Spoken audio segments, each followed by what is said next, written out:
రోజుకాయ్ మాట్లాడడానికి రెడీయేనా? మొత్తానికి రెడీగా ఉన్నావో? ఇప్పుడు చెప్పు, ఏంది మ్యాటరో? అందులో చంద్రబాబు నాయుడు స్థానం కుప్పమని ఆయన అనౌన్స్ చేసుకున్నాడు. బాలకృష్ణ స్థానం హిందూపురం అని అనౌన్స్ చేశారు. అలాగే లోకేష్ మంగళగిరి స్థానం అని అనౌన్స్ చేసుకున్నారు.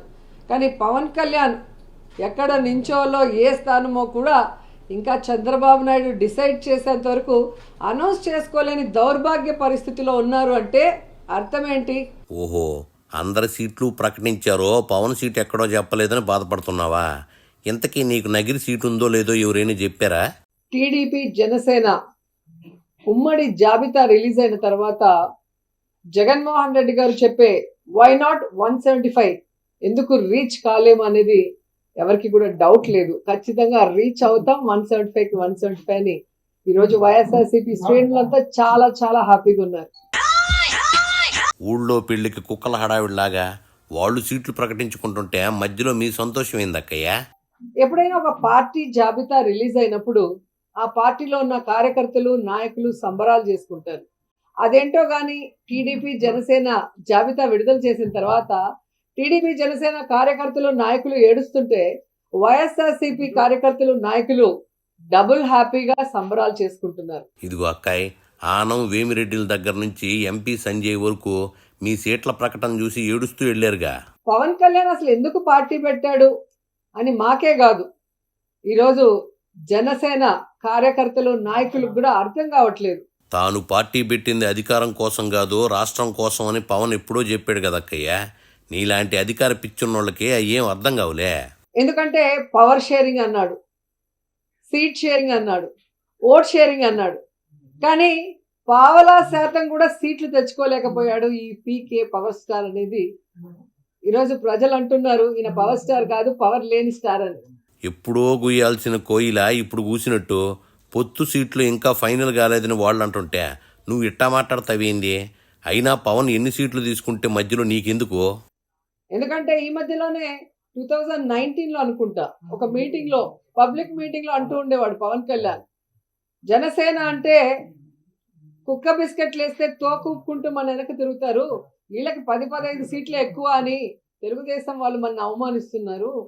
మన పార్టీ ప్రజల కోసం పుట్టిన పార్టీ, మనం ఎవరి బిస్కెట్లకి తల వంచం, మనమే వాళ్ళకి ఎన్ని కావాలో అన్ని ఇస్తామని చాలా పెద్ద పెద్ద మాటలు మాట్లాడారు. మరి ఈరోజు 24 సీట్లకి కుక్క బిస్కెట్లు వేస్తే తోకూపినట్టు ఎందుకు తోకూపుకుంటూ చంద్రబాబు నాయుడుతో ప్రెస్ మీట్ పెట్టారో పవన్ కళ్యాణ్ చెప్పాల్సిన అవసరం ఉంది. ఏదేమైనా మీరు మోదీ ముందు కేసుల గురించి తల వంచినట్టు పవన్ ఎవరి ముందు తల వంచండి అక్కయ్యా. చాలా పెద్ద పెద్ద డైలాగులు కూడా చెప్పాడు. సముద్రం ఎవరి కాళ్ళు పట్టుకోదు, పర్వతం తల వంచదు అని. మరి ఏ ప్యాకేజీ కోసం 24 సీట్లకే చంద్రబాబు నాయుడు కాళ్ళు పట్టుకున్నావు? పవన్ ప్యాకేజీ కోసం చూసేవాడే అయితే మీ దగ్గర ఆ ప్యాకేజీ తీసుకుని మీకు సపోర్ట్ చేసేవాడుగా ఇతంటావు.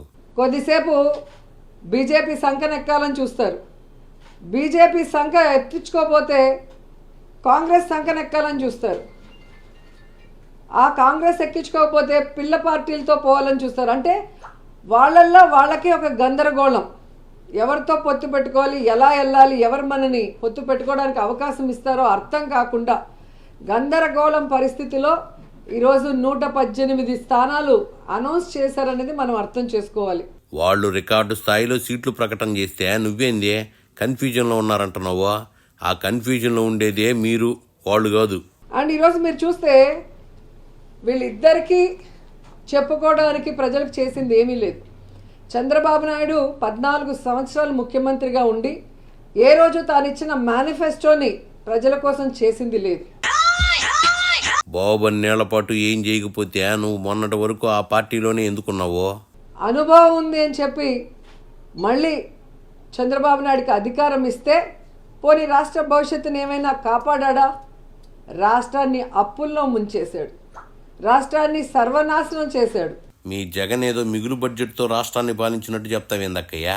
ఆయన చేస్తుంది కూడా అప్పులేగా. ఈ రాష్ట్ర విభజన తర్వాత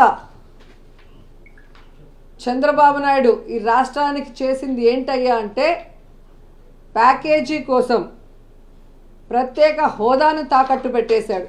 మీరు హోదాని మీ కేసుల కోసం తాకట్టు పెట్టారని టీడీపీ వాళ్ళు అంటున్నారుగా.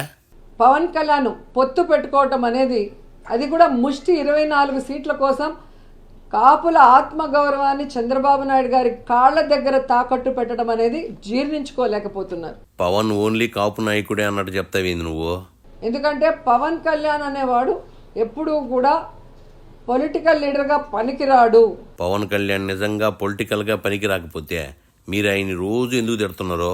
ఎందుకంటే ఒక కార్యకర్త ఒక నాయకుడు గౌరవంగా ఉండాలి అంటే అది వైఎస్ఆర్ కాంగ్రెస్ పార్టీలో జగనన్న నాయకత్వంలోనే కుదురుతుంది. మీరు నిజంగా మీ వాళ్ళకి గౌరవం ఇచ్చేవాళ్లే అయితే కోటంరెడ్డి దగ్గర నుంచి వేమిరెడ్డి వరకు మొదటి నుంచి మీతో ఉన్నోళ్ళు ఎందుకు పక్క చూపులు చూస్తున్నారో? సో 2024 ఎన్నికల తర్వాత చంద్రబాబు నాయుడుకి పవన్ కళ్యాణ్కి పాలిటిక్స్ నుంచి శాశ్వతంగా రెస్ట్ ఇవ్వడానికి ఆంధ్రప్రదేశ్ ప్రజలు సిద్ధంగా ఉన్నారు అన్న సంగతి తెలియజేసుకుంటున్నా. జనాలు వాళ్ళకి నిజంగా రెస్ట్ ఇచ్చే లెక్కే అయితే మీరెందుకు అభ్యర్థుల్ని మారుస్తా కన్ఫ్యూజన్లో ఉన్నారక్కయ్య?